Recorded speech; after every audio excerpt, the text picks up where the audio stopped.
So this second recording now is the focus on state fire training questions that everybody asked on our Google document. I'm going to go ahead and share my screen now, and we'll pull that document up. And what I did is, you guys all have access to the document. And what I did here is I brought up all of the different areas of state fire training that we want to kind of walk through. So the first thing I'm going to do is go to where your questions are for the assignment, basically for our groups.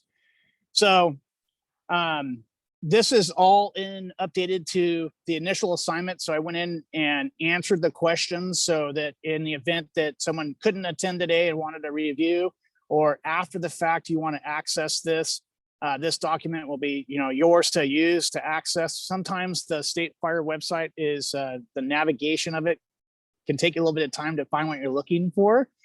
But hopefully this will be a good example of what to do. So we said this day one, but now that you're kind of wrapping up from day one, you're going to really want to make sure that you subscribe to the e-news. And what I'm going to do is I'm going to take us back to the main page for the state fire training at the top of it. And over here to the side, did anybody not go here and click on subscribe? So if you haven't, remember, go to the home page for state fire training, click on subscribe to the e-news. You will get regular updates about the things that have changed or changes that are being proposed. Sometimes you get a chance as instructors to provide public feedback to it. It's remember, it's the way the legislative process works when this program is under Title 19 with statutory law. So there is a public comment period on some things that they do that we can, as instructors, can help navigate. And we have a lot of impact on that when the things are being proposed.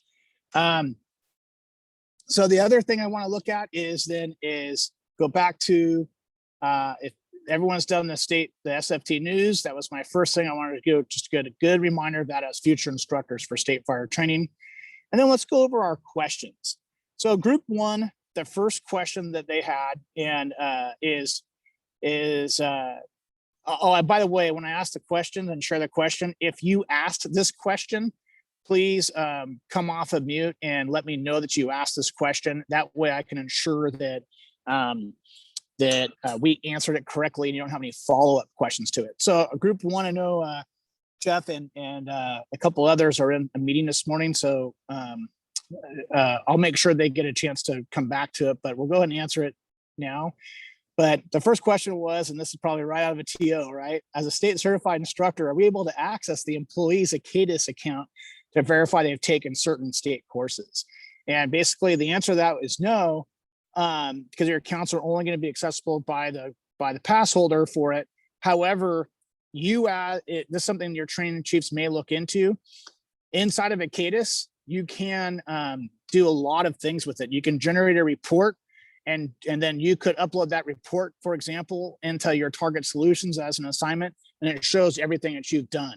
So that might be something, that good tool that your TO could help oversee. So I'll circle back to that, how the bulletin, and pull up the Acadis bulletin when they enter the class at 9 o'clock. All right. The second question was, what's the lead time when we host a course?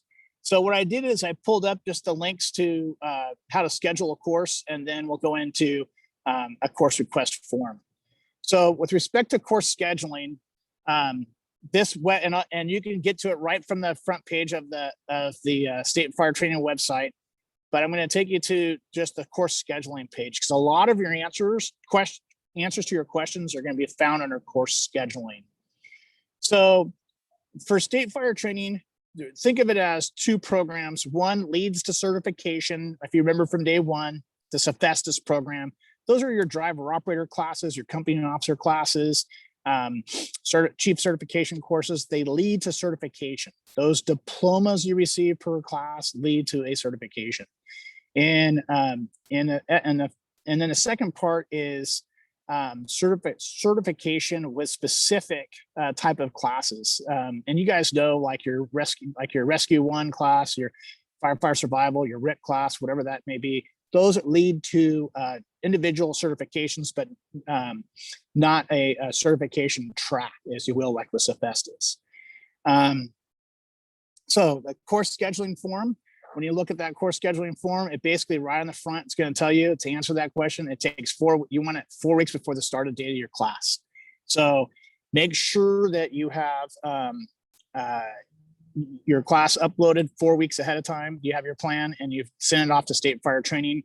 And it tells you right on the form that on where to send it to. You're going to send it down to the SFT course scheduler and you email it to them. And then what'll happen is you'll fill out this form. It's a PDF form. A couple of just hints to it. Make sure, like, if you have your cadre of instructors at Ventura, that you make a document that has like who everybody the instructors are, what their SFT ID numbers are, so that you can fill this form out pretty regularly as you add classes that you're offering. And then if you decide you want to offer the class and open it up to anybody else in the state, you can click on the advertise online, and then how to like an email or contact phone number for an advertising. If you do it on shift work, then you need to, there's a couple extra steps that just let them know like how many shifts it's being done.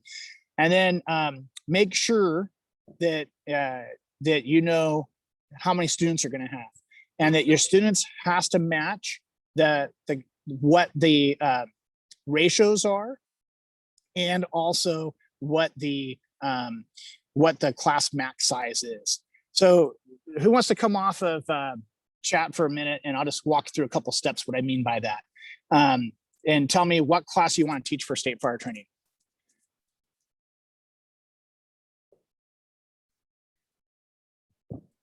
Or anybody want to come off of mute and let me know what class do you want to teach for state fire training? It's Garrett. How about division group supervisor? Let's see. Right off the top. Now, are you going to do that to state fire training or NWCG? Those are the questions that I had asked early on, like how. Okay. So let's. They follow the NWCG. Yeah, let's fumble through this one together for a minute, because I saw that question at the end, and I suggested to delay part of that to Karen when she comes up next week specifically. But what I do want to see is if it's in this list here. So one of the questions was, is there a list of response? One of the questions in there, is there a list of requirements, like what the instructor requirements are to teach? And so under this chapter 6 of the policies and procedures manual, which we have links in and you can get to it. But it goes over the instructor requirements. So first it defines the different type of instructors between a primary, a senior, an assistant, a guest, and a firefighter instructor. Goes over those definitions. And then it goes over the qualifications of each. And then it goes over what the qualifications are for each of those positions. And then under 6.7 specifically is where you find what's the requirements to teach your class. So Derek, in your case, I'm going to go down to where is the requirement for division group soup, because let's see if it's in here or not. And right or shoot, I'm not seeing. Yeah, you passed it. Did I pass it? Yeah, go up. Thank you. Incident command system. Okay. Oh, here you go. Okay, thank you. So then here's the eligible classes on the side here. And let's see if division group soup is there. So have you gone to this so far? Have you been on this page yet? Yes. Okay, and do you see there's division group soup, right the there. AR 339 Yep. class? Okay. So if you do the state one, so that tells you the requirements here. And then so that's the eligible courses. And then that tells you what the requirements are, right? And that's the question you had, is what the requirements are to teach it. Yeah, more of the question is like, where would we find like the student instructor ratio and whatnot? Okay. Gotcha. Okay, so that's where that's offered to be an instructor for it. And then let me get you to the other one.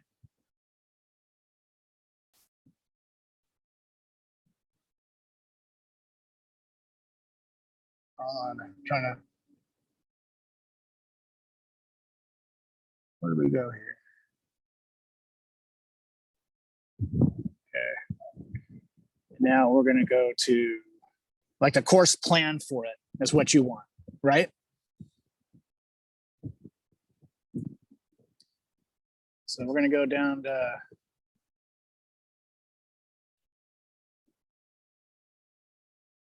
see if we're going to see it here somewhere. Like I said, this is what you're trying to do the other day. Yeah, there you go. Okay, there's 330. There's 339. And then here's the student manual, instructor guide, and PowerPoint.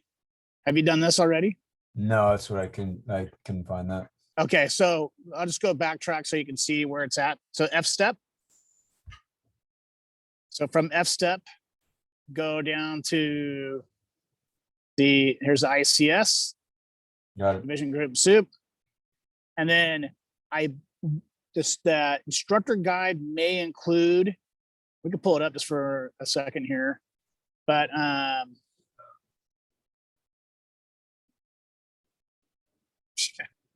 okay. So from here, you may find, I think you're going to find what you're looking for here. It'll probably be the course plan. Let's just pull it. Since we're here, let's see if it's there. Did I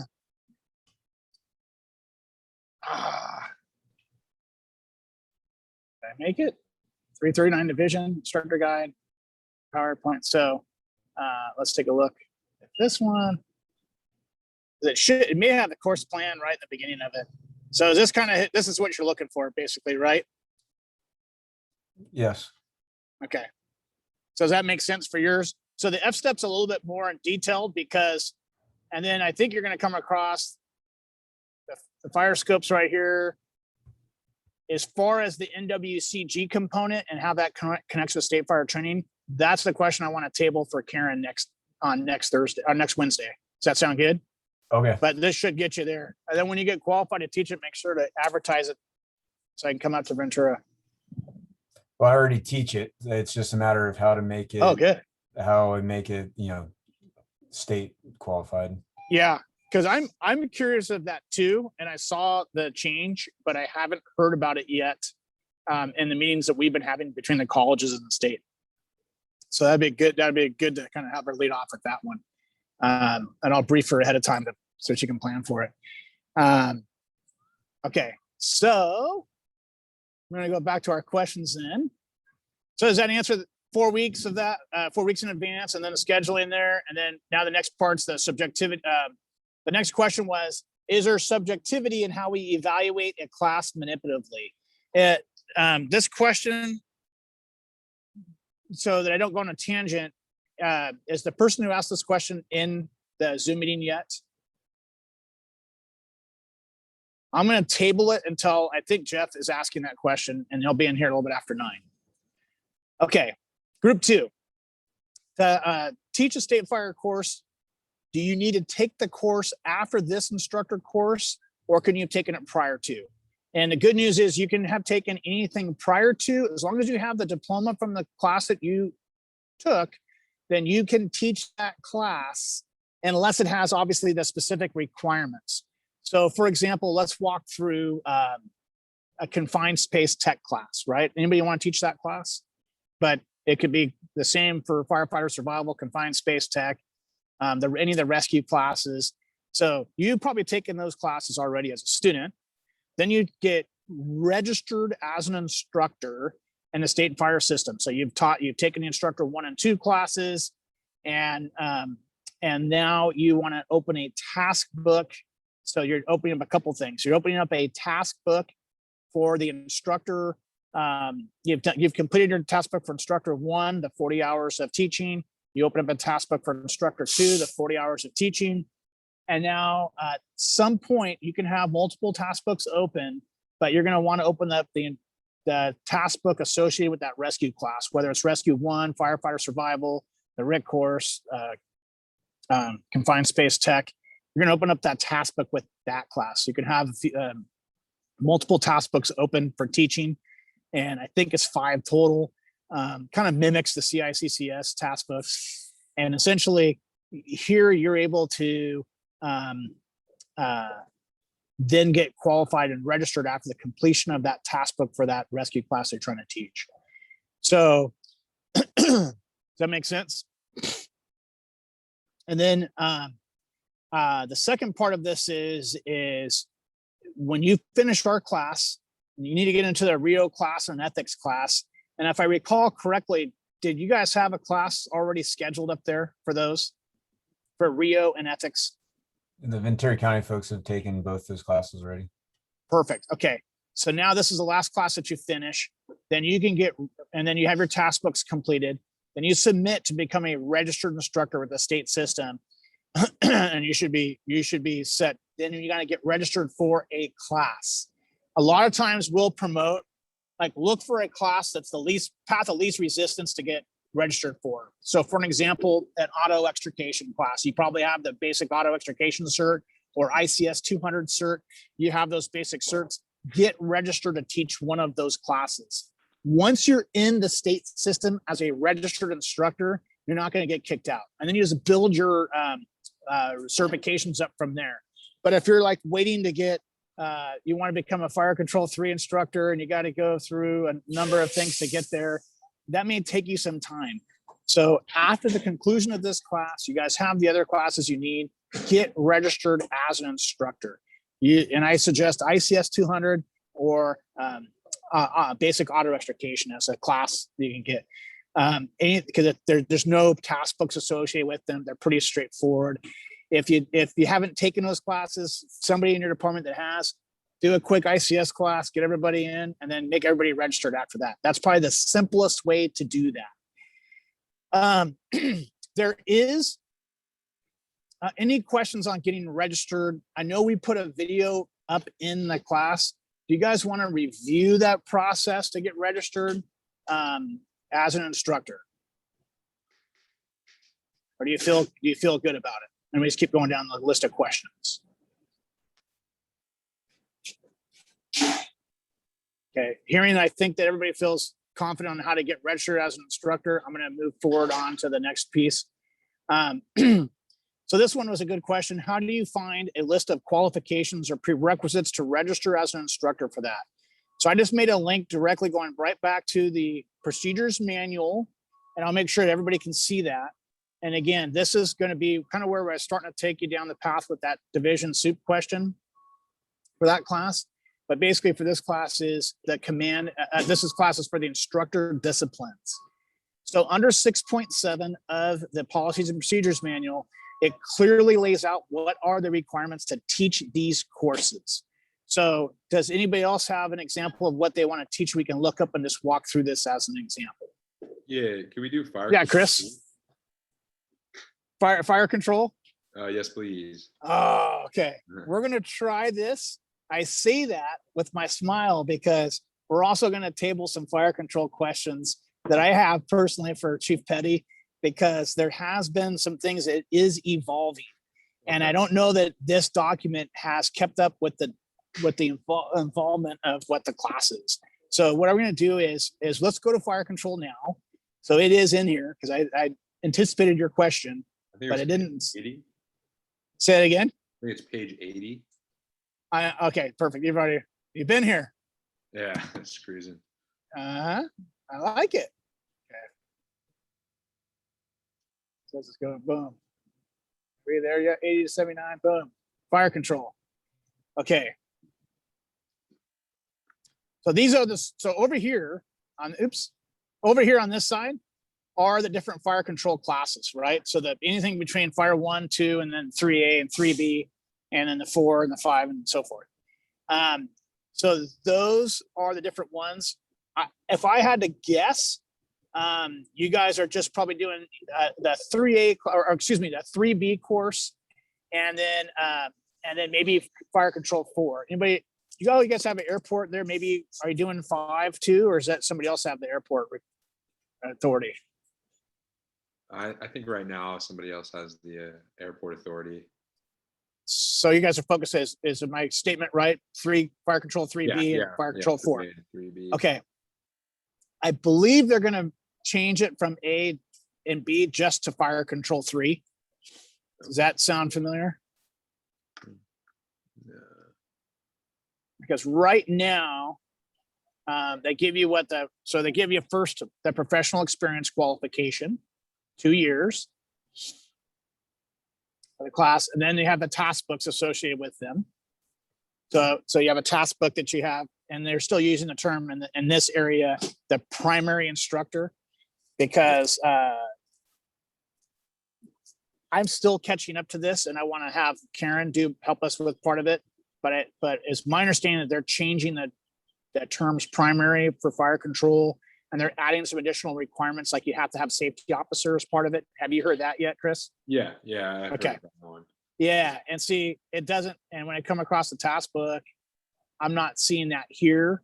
And then I believe there's also we can get out of this and then look through the recent news and see if we can come up with anything there. I think there's a bulletin that came out from it. So in theory, if this was updated, then we'd be in place. So remember I mentioned earlier the public comment period and the impact to agencies and those kinds of things. Fire control is a huge piece that a lot of agencies gave back some feedback to state fire training going, this isn't going to work for us, or this is more cumbersome, or these extra requirements make it almost impossible to do. So let me get out of this because this is not up to date.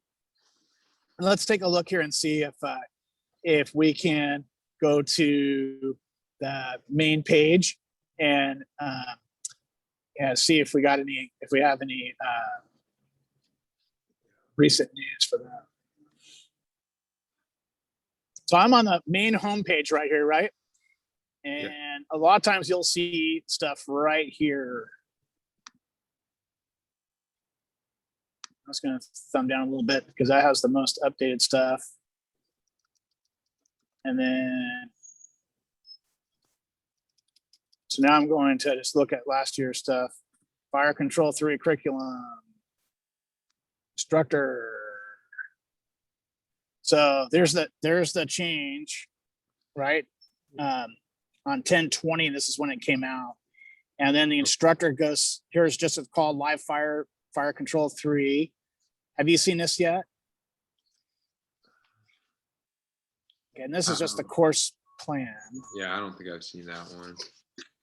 So a good place to kind of navigate back to is again from the main home page. The news is on the front, and then you go to archived news. But here is the implementation plan. Let me see if there's something in here.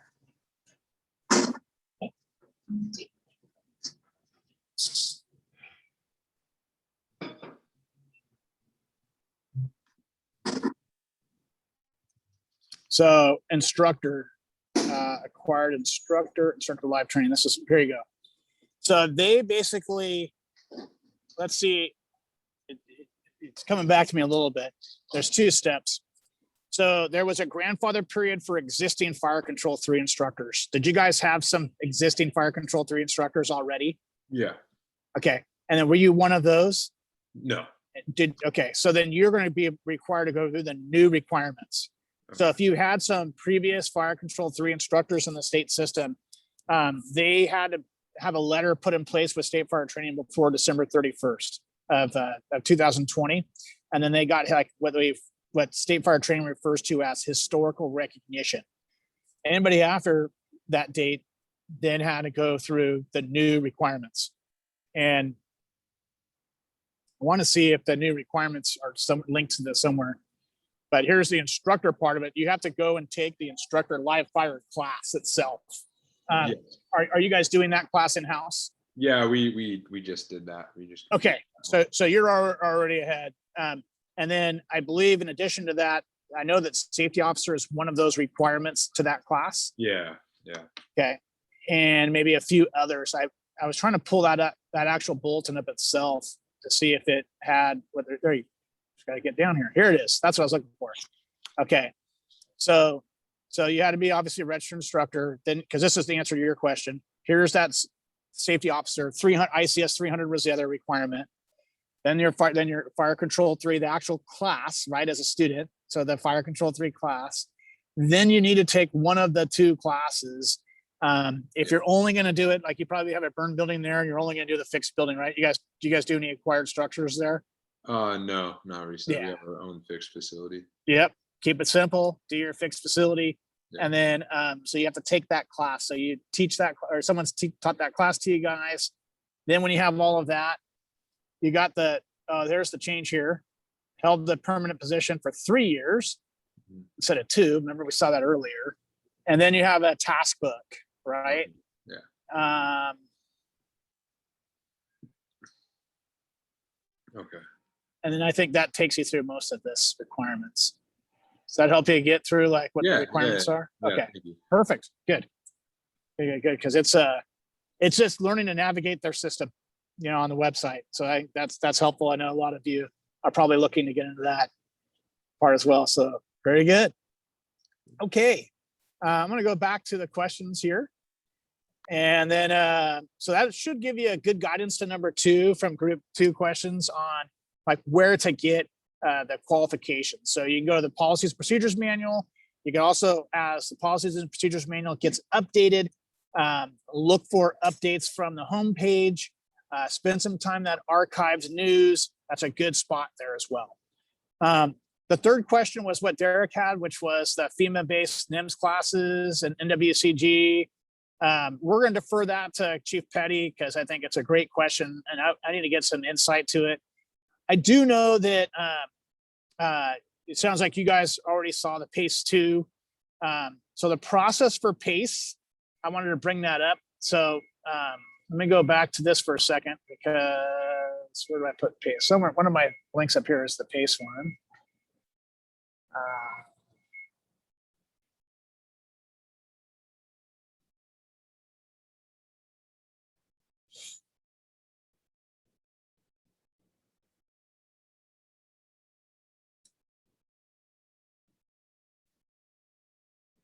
So PACE 2 committee, basically they just kind of walk you through what the PACE committee is, who's going to be on it, and then some specifics as far as when they meet. And it's real brief here, but there's additional information on the state website that you can kind of see what the process is for PACE. And if you guys want, I could also fumble through that one now. You guys want to go through that, see kind of what that looks like? See if I can recall. So that's where that'd be beneficial, correct? Please, yes. Okay. And particularly with this question, I know we got this is Dan, by the way. This wasn't my question, but it's the question, actually the answer to is pretty concerning to me. So anything that we can go through on this subject would be great. Okay. So while I'm digging through, can you brief me on what you got as an answer and asking the question? Sounds like you've got some information about it, right? I have not got any information on that particular question. My concern is just I've had this problem in the past, and ultimately it was on me, but I'm trying to avoid any problems in the future in regards to this question. Okay. In regard to basically let's see where. I know there's one step for PACE. So I personally have not done it, but it's on my list. I want to PACE a class to teach. I want to teach it's like my goal personally is to do the ethics and leadership class. And I know they're looking for instructors for it. I've been asked to do it and PACE it. I just haven't had the time to do it. And so let's take a look here if there's anything, because that was the course equivalency reciprocity. Is that kind of in that ballpark?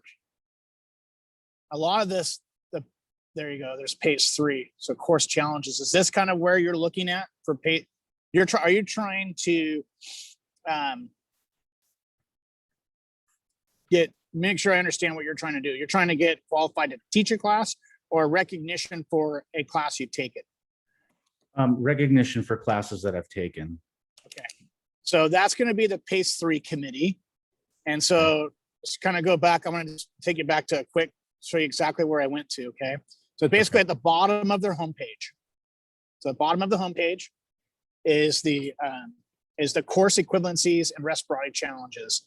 And so boom, I go here, and where we're at is basically that you go out down to the course reciprocity.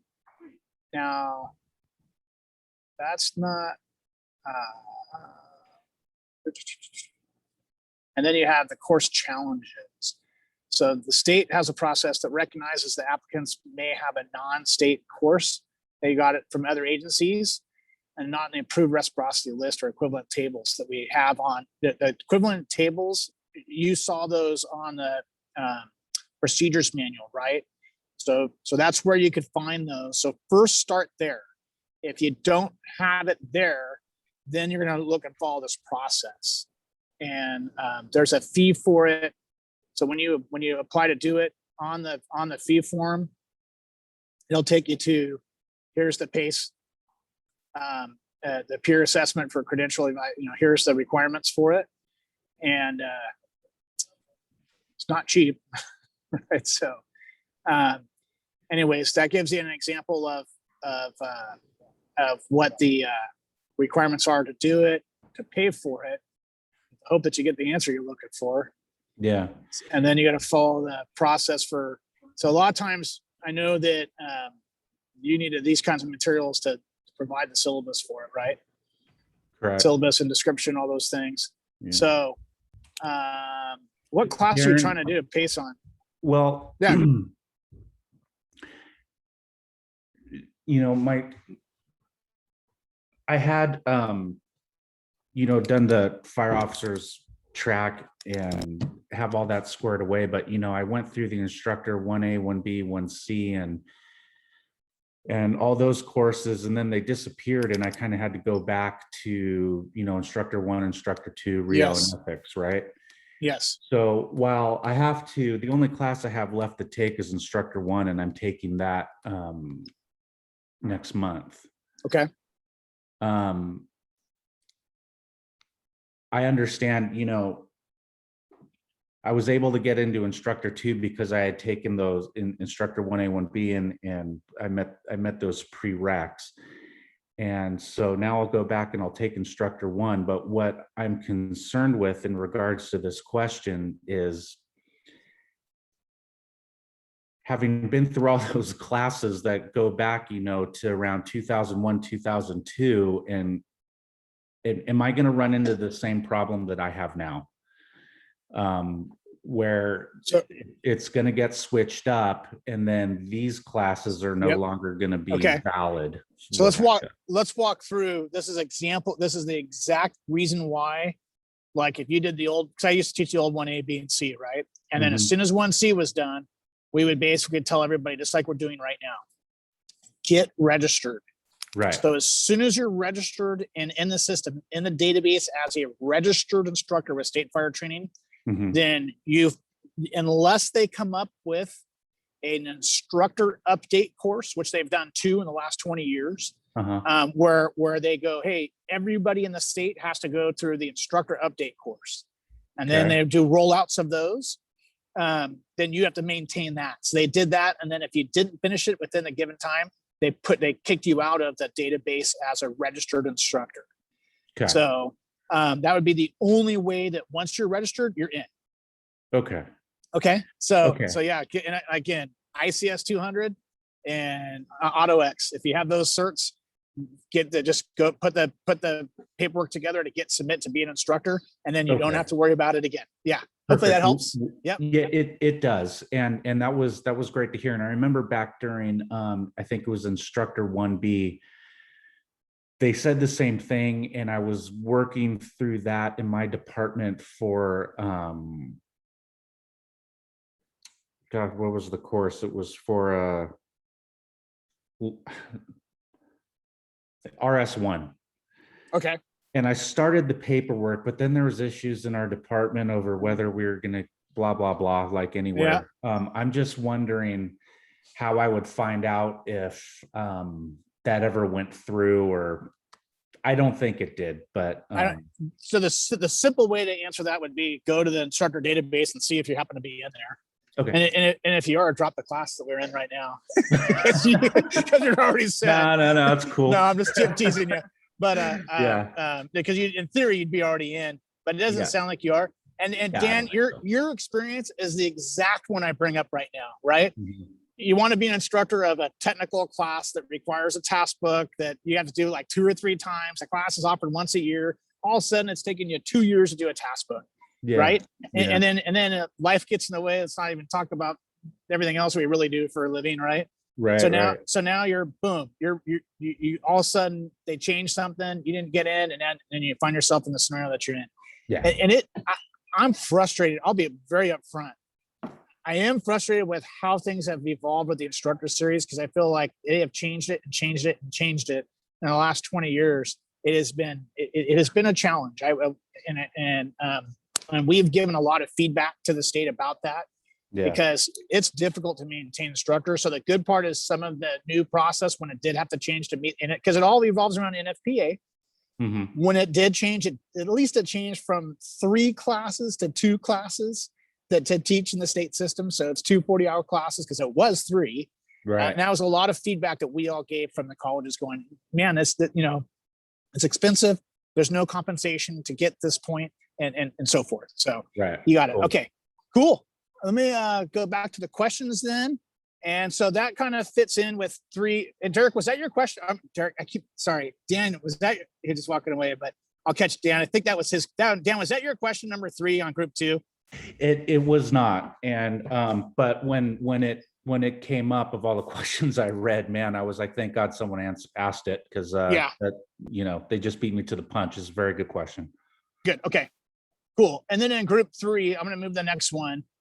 Group 3, the question is how did we get state classes that we have certificates for, but are not in Acadis, right? I had the same question. So in Acadis, you can, there is a process of anything, I forget the year, but it's on a link I'm going to take you to here in a second. But in Acadis, you can, this is right out of that page, and it tells you that if you can't find a diploma that you took a class for, and you can email the link there, and then make sure that you include all the information they're requesting and what you're looking for. And then there may be a way that they can look that up. There has been a few disconnects in that system, but it sure is an improvement on the old system. So what I'm going to do is I'm going to, I was hoping that Jeff was here by now, but because of this question is somewhat related to this first question up here, I'm going to go ahead and take you guys back to the Acadis bulletin up here, because that's where that's from. So this Acadis bulletin is outstanding information for your certs, for your students that you teach a class for how to get yourself, make sure you're comfortable in Acadis so you can find your own things and then manage that. So a couple of things in there is this kind of goes over how to navigate your account. Make sure you can get into the account. There tells you how to get the SFT number, because no doubt you as an instructor, you're the ambassador for state fire training. You're going to teach a class, and the first thing half your students are going to go, I don't know my number. So here's where it's at. Here's how to get to it. It's right on the homepage. It tells you how to do it, but firefighters don't know how to read, so they're just going to ask you. But it's on the front page. And all kidding aside, but it's right. That's where it's at, right? So from that site in Acadis is where you're going to find the main information. And this bulletin also gives you a portal account as far as explaining to you where your certifications are there, and then how you can pull them out and how you can print them and those kinds of things from it. Typically, by the way, these usually load after you upload your class. They load within about a 2-week period. So and I can take you to that, like basically what that looks like to upload your class. here, but this kind of walks you through this bulletin, and I'll let you take a look at it more in depth, but basically it shows you the transcript, it shows you the diploma. It gives you a good training history, which again, that can probably, your history, you can pull it out of the user party portal. And this is the kind of the answer for Jeff's question, is that you would have to pull this up, but you could email your supervisor your training report out of it, but they can't access it themselves. Remember that first question? So here's a scenario where you as the individual can upload it. And then again, I gave the example in our agency, we'd put it into whatever targets, what did it become? Vector or something like that, Target Solutions. So it gives you a good example of where this is, and you can kind of see your Acadis stuff. So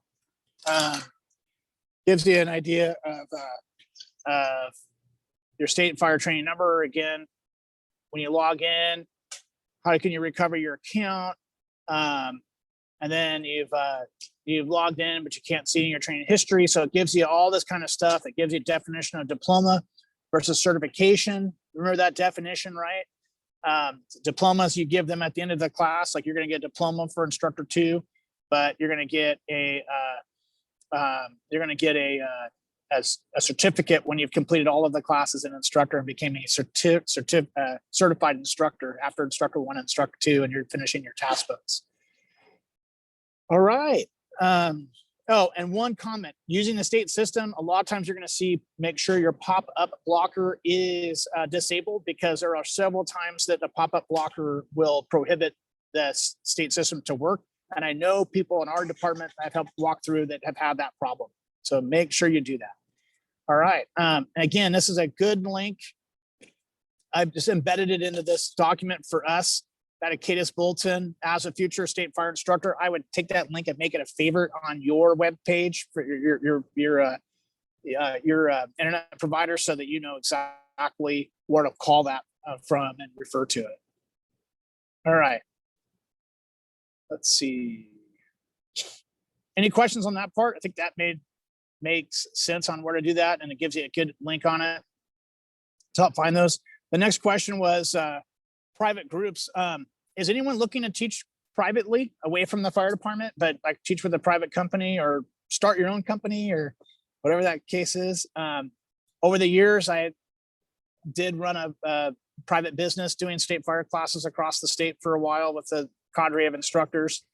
The one difference is, so I've done this for years, did it before I went to the colleges, but the one difference is that the college accredited programs, they can do classes like this, what we're doing remotely, where you as a private vendor cannot.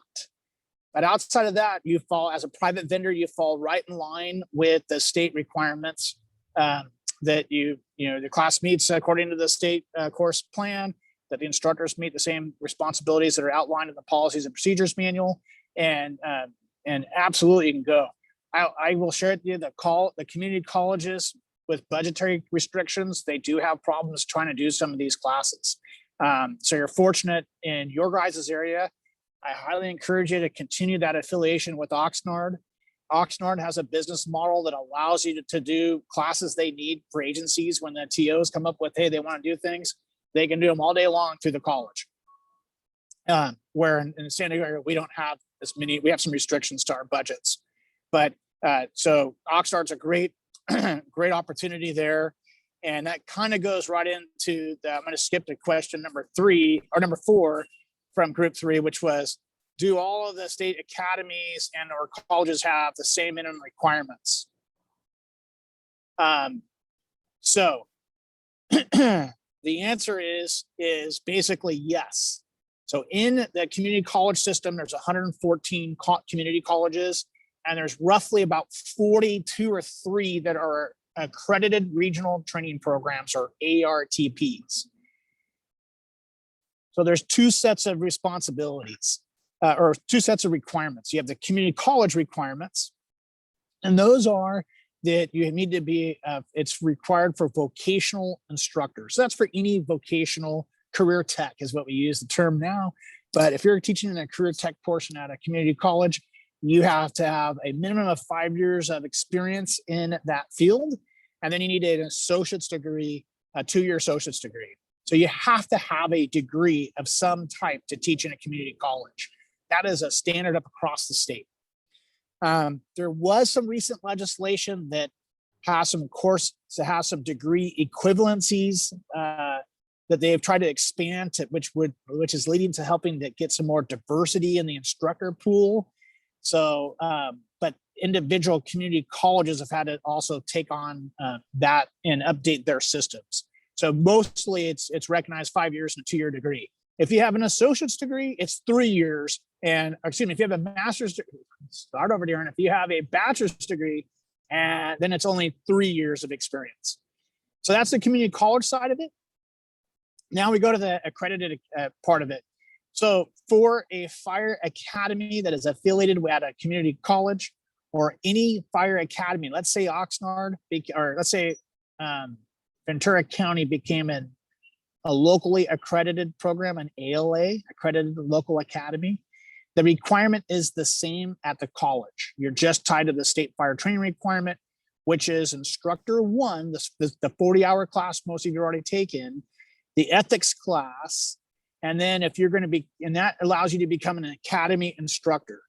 Notice I did not say that you can be a skills evaluator yet, because if you want to be a skills evaluator, you also just need that extra 8-hour class to be a skills evaluator.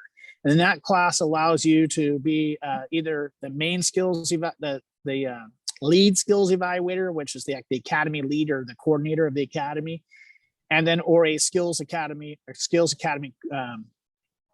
like an examiner, basically a skill, like you're out doing the skills testing portion.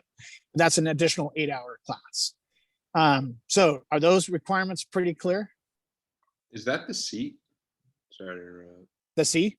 The seat, the CEET Yeah, class? CET. Yeah. Yep. Yep. Okay. An And then 8-hour.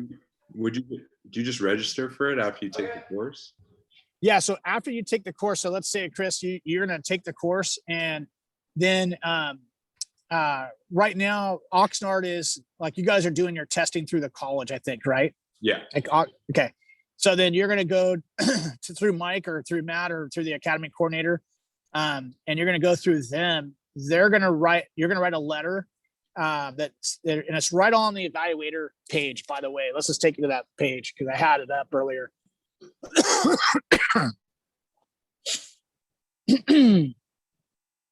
So on the evaluator page, evaluator resources from the front page, you're going to, here's your kind of examples, and there should be a letter.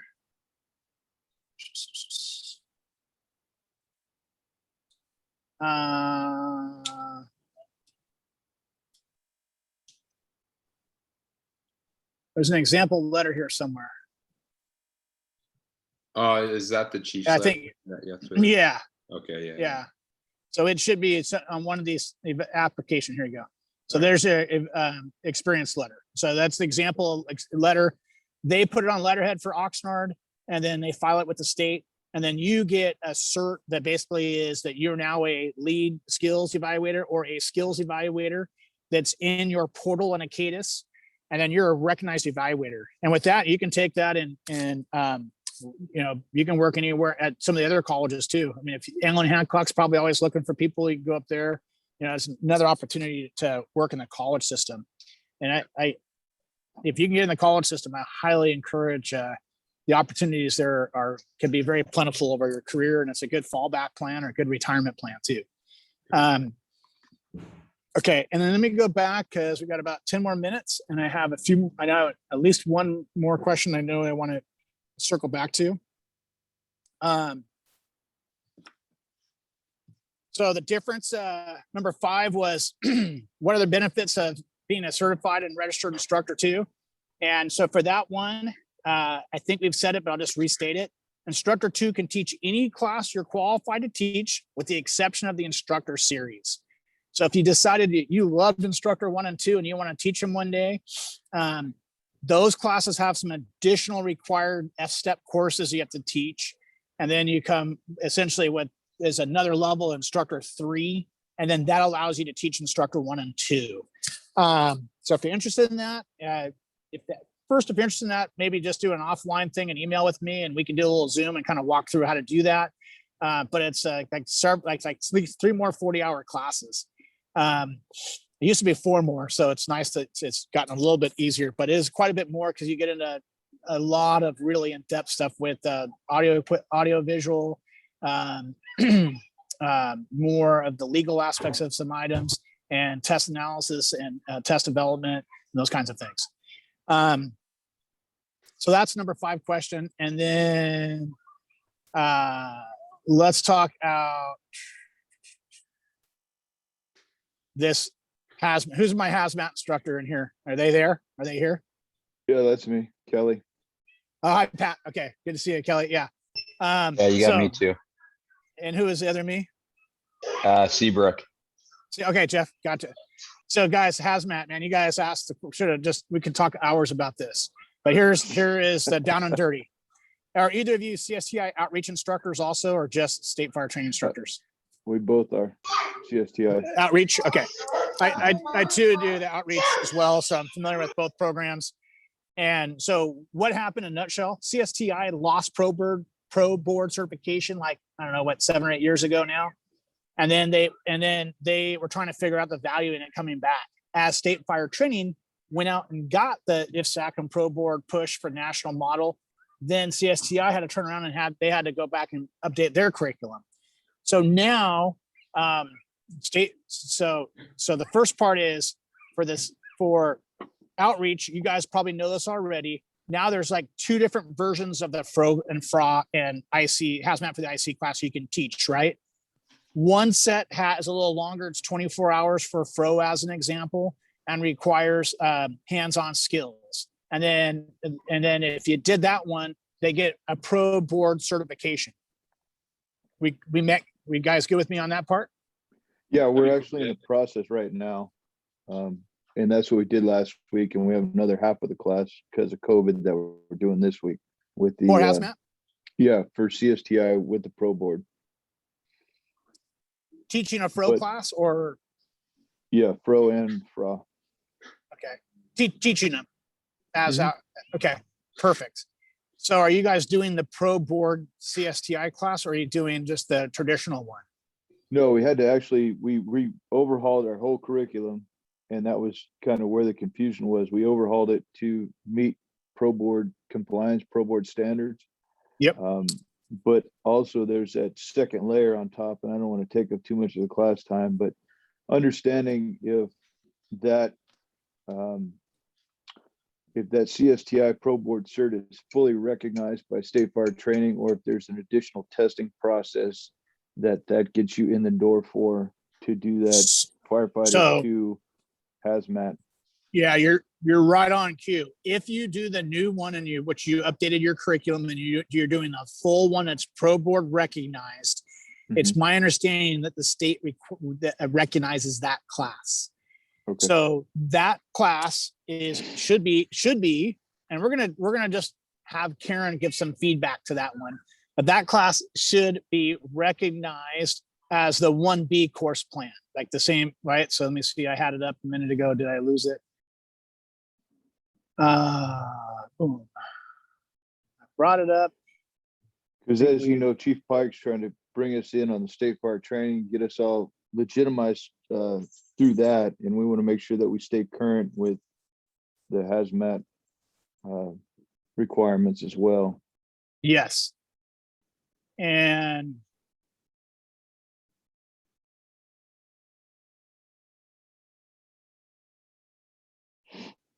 let's get to so this is firefighter. So this is fire. So here's the different course plans here.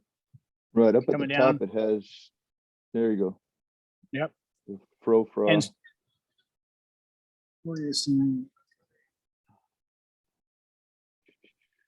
yeah, and then so it comes right under, so from the 1072 here, gives you that part, and then under here, there's the course plan, right? Basically, that brings it right into this, that brings you right to the hazmat WD part. And you'll notice right away that this class matches the 24 hours, matches that class. So the Academy is broken into 3 parts now with the 2019 standard. So you have the 1A, the structure part, the 1B is the hazmat part. And so you can do one of 2 things. You could do just CSTI and not do the state stuff. Or I know some programs are doing both. So because CSTI is still like what, $10 a cert, or not even that. We charge $10 a cert, but it's less than so many students, 24 or less, it's $80, and you guys know. So it's reasonably inexpensive for that. So the nice part is that this is a little easier to do with CSTI and cheaper, and it'll be recognized with the state. So I'm also going to share, we're just going to confirm that with Chief Petty, but that's my understanding. And it's one reason why when CSTI came to the fire tech directors and asked the importance of Pro Board, we were heavily suggesting it. Then we also told them, like, all of the feedback that, as outreach instructors, if they could have that same process. My only additional feedback is doing it at the colleges. I see the benefit to drop in CSTI and just doing it through the state, because then everything is through the state. But CSTI they have the benefit of being a little cheaper, and their curriculum to me is a little bit better, and it's tied to some things specific to California and some parts of it. So it's a trade-off, and you guys know you're in the mix there. Does that help answer that question? Yeah, I mean, I've talked to several different people that I think even when I took the SEAT class, we had a long conversation about it, and it's still kind of a moving target as to what the requirements are in the testing, and what qualifies for IFSAC and what's Pro Board, and on and on and on. It's just it seems like it's kind of still fuzzy and coming into focus moving forward. Yeah, as long as it's my knowledge, as long as the test includes the manipulative portion for the CSTI, that 24-hour class matches the 24-hour class that the state has, and you can do, one or the other would be acceptable. And then just, on the state side, they get the cert that says so when they complete our academy, they do a test for 1A, 1B, and 1C, those 3 different levels. They get a cert that says FRO right on it. So there is an additional test, and once they get the CSTI Pro Board cert, they have to test for that firefighter 1. If they do, correct. If they do the full, so you could apply and just do section 1 only, and then that fee is the same. If you do 1, 2, and 3, or excuse, let's use the right term, A, B, and C. The fee is the same one way or the other if you combine them all into one. Some programs also can separate the testing out and do like structure portion of the academy and then test out. Do the next part and test out of hazmat, and then test out of wildland. So you do have some versatility in how you offer those. So are they then just recognized through the state as FRO and FRA and not firefighter 1 section B hazmat? The students get a cert that says the section that basically it says 1B, firefighter 1B, right out of the course plan. It'll literally say hazmat WMD on it, and then it says FRO on the 1B certification that they get. So it does say FRO on it from the state, and that was very specific request that we want to ensure we do it so that either one has the same requirement. Okay. And we've got about we're right at the end of the questions and right about at the end of that time. Let's see. We went to the equivalency page, so you guys saw that. Somebody asked some groups. Yeah. I got along those topics. It's just something I was just thinking about. For those of us that have always been doing this for a long time, do our certs like hazmat and rescue systems and all the things that we've done throughout our career, now that everything's changing, are all of our old certs, are they going to be grandfathered in? Is there a process to do that, or they null and void as far as like IFSAC Pro Board goes? So that's another good Karen question. I'm just going to throw that in there.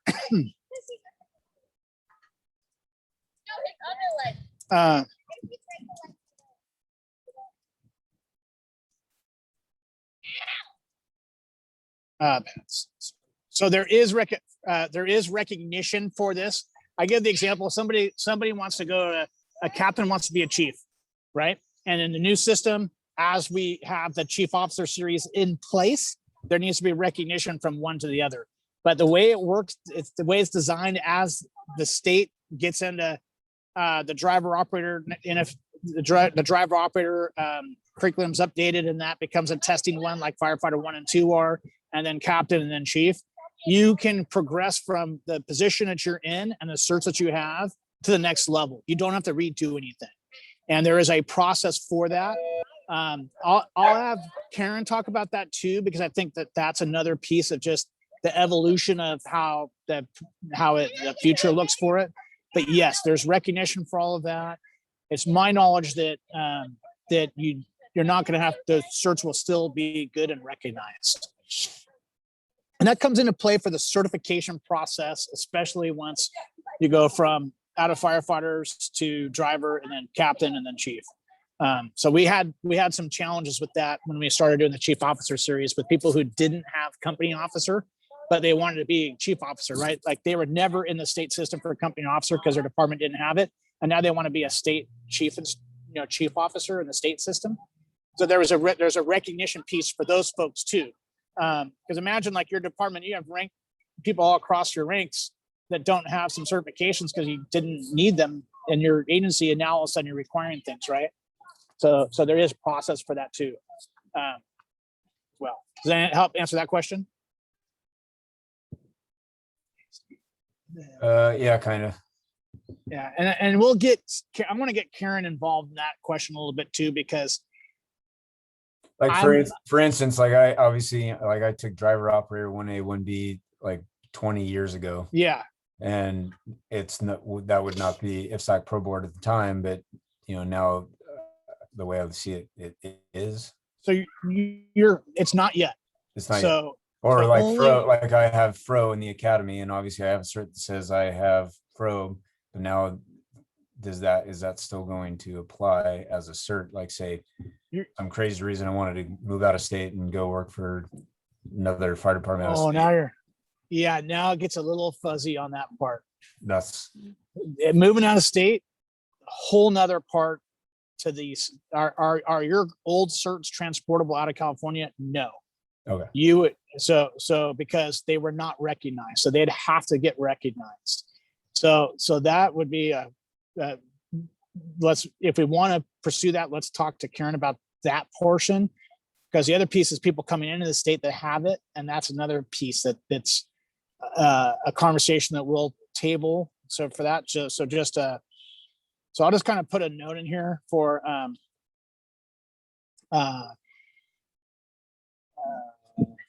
I'll just put out of state just to kind of jog it, just to not going in depth, but have a conversation about it, because there is some challenges there. Yeah, it's more just the question of like, the IFSAC Pro Board recognition for past classes is not necessarily. They're not going to get recognized as the IFSAC Pro Board, but you can pick up where you left off. That's essentially how my understanding is. Okay. Yeah. So like for driver operator for those. Now, we will need to consult, like, as things change. I could see a scenario where you want to teach driver operator, but it's now the 2020 driver operator, and you only have you have the 1995 cert.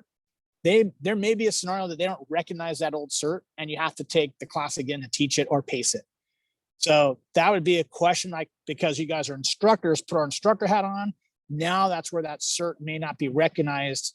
And that's where I see some challenges there. Kind of like what happened with fire control, what's happening in some of the rescue. I don't know if you guys are involved in the rescue things that are going on. I hear a little bit about it. The change in the rescue courses and not recognizing the old courses. And now the teachers have to have the new course. So there are some challenges with respect to those pieces of that. So and I'm just looking at this, and that really took us to the end of the questions. So any other questions that we didn't cover as we wrap up this morning for this morning?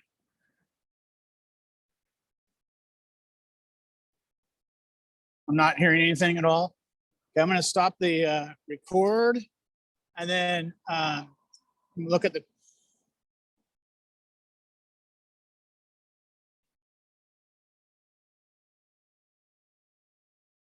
What I'm hearing is a couple people are available this afternoon. So what we'll do is I'll start up at 3 o'clock again. And so what I'll do is I'll get it back out at 3, those who want to join us. And then we'll do a recording of it and I'll upload it into it. And if there's no other questions, we'll stop for today, for this morning. And then at 3 o'clock, I will be back on to kind of pick up where we left off if there's any other questions. Also, let's keep this document going. So if there's any other state fire questions that you have, and I'll do a blast out to the students again in the class going, hey, let's use this to build upon where we left off. If you have more questions that we can take April 14th to Chief Petty. That's one reason why I wanted to move her to the next day, because I figured that get your mind spinning a little bit. And then, you know, now's a great time to have her come in the class. Any other questions for us? Okay. Thanks again, everybody, for your patience. And if I don't see you this afternoon, I'll see you at 9 o'clock on April 14th for our last day. Thank you, everybody. Hey, Yeah. Darren, if you could hold it, I have a sidebar question as everybody logs off. I don't want to waste their time. Yeah, go ahead. So do I understand right that we are extended to an extra week? Did I miss that? No, April 14th has always been on the schedule. We were going to have 6 meeting days and we ended up with 5. Okay. So we did not do we did not do the 31st because it was spring break and there was some Okay. I just want to make challenge. sure you didn't extend by a week because I had another No. class. So Yep. that's Okay. Easy one. April 14th. thanks. Cool. All right. See ya. Bye, guys. Any other questions while we're on there still?